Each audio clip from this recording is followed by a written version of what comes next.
A few weeks ago, Egyptian citizens began protesting in hopes to gain more involvement in election procedures. Since then, other countries in the Middle East and Africa have protested their own governments. Democratization expert Paul Sum is here to help explain what is happening. Thanks for coming on the show today. Oh, thanks for having me. Well, it's a really big question, I guess, that could take hours to explain, but quickly, if you could encapsulate what happened in Egypt to start all of this. We've been witnessing a number of protests that started January 25th. Those protests were rolling. They gained momentum. They amounted to millions of people in the end that were protesting the regime of President Mubarak. And what did they want? What were they protesting? They wanted regime change in the end, but they did have specific demands. They wanted Mubarak to step down. They wanted him to dismiss his cabinet and close associates. They wanted him to release the emergency powers that had been he'd been ruling the country with for the past 20 years or so, off and on. They wanted the dismantling of the secret police. They wanted the release of political prisoners. And with the regime, you know, the power now is with the military. It's been handed over to the military. Is this a victory? I mean, to us in the United States, it might not seem like a victory. No, it doesn't sometimes. But regime change and political transformations of this magnitude normally go through a period of interim or caretaker government.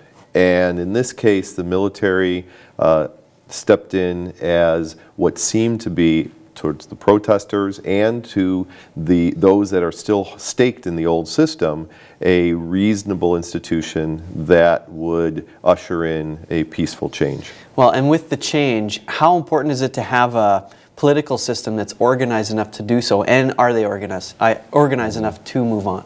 Yeah, that's the big question.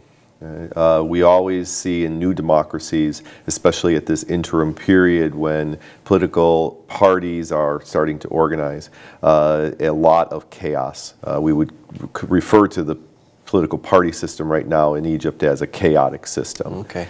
And has there been anything comparable in the past to what's going on? Certainly, certainly. In Eastern Europe, you had from 1989 through 1991 a similar series of rolling protests that brought down regimes. And what we see in those cases is a lot of variance. So some countries became bona fide democratic countries, part of the European Union, and some countries are back into authoritarian style regimes. And there's a try anyway of a media crackdown. At first, Egypt was trying to stop all kind of communication out to the outside world about what was happening. That failed with, you know, the cell phone videos and everything coming out. Would it have been different if they would have been able to crack down on any information getting out, do you think? Probably. You know, I believe that there's a lot to be said in the Egyptian case for the role that different social media, interactive media, Twitter, Facebook, other social networking sites played in this particular event. There's a funny, I mean, it's funny now, decision that they made right when the protests were starting. The military ordered tanks to surround the television studio.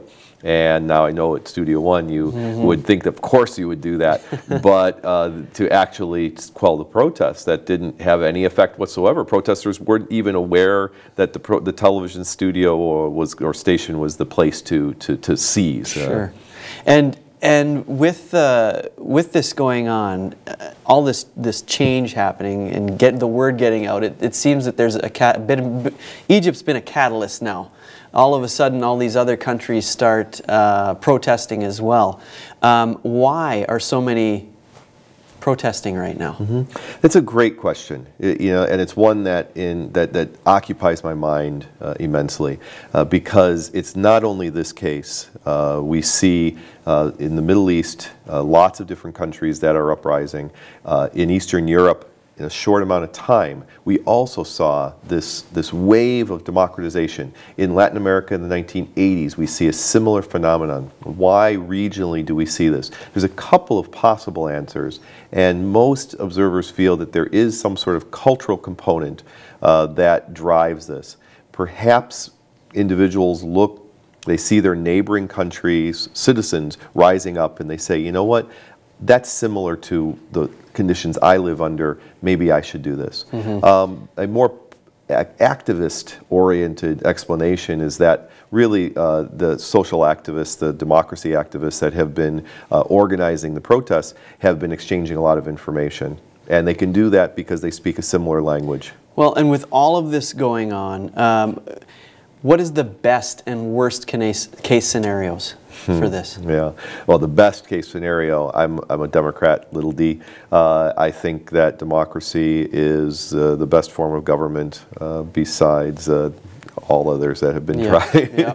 And worst case? Yeah, but the worst case is that you see oppressive forces seize control of the transition process. Sure. And I think that's a concern that a lot of people in the United States have, that particularly fundamentalists from Islamic persuasion would gain control of the political system, that you would get far-right religious fanatics controlling the governments, and that would be destabilizing for the whole region and the world. Basically, both ends of the spectrum there. Yes. All right. Thank you so much for coming on today, Paul. It's very interesting stuff. Thank you.